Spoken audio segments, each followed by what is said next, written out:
সব দেশই কম বেশি স্যাটেলাইট লঞ্চ করে থাকে। ইসরো প্রায়ই আমরা স্যাটেলাইট লঞ্চ করে থাকি। স্যাটেলাইট দুই ধরনের হয়। প্রথমত polar satellite. Polar satellite pole, north pole south pole মানে north to south, south to north rotate করে। ভূপৃষ্ঠ থেকে এর উচ্চতা মাত্র 500 থেকে 800 কিলোমিটার।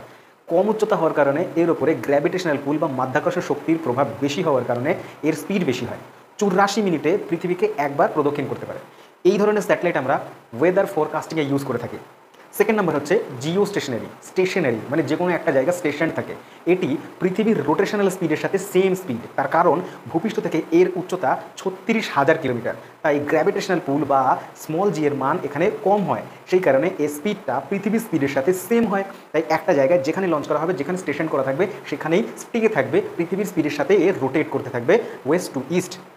এই ধরনের স্যাটেলাইটের মাধ্যমে আমরা টিভি ব্রডকাস্টিং করে থাকি। যদি ইনফরমেটিভ লাগে ভিডিও, তাহলে অবশ্যই জয় হিন্দ বলে একটি লাইক করে দেবেন।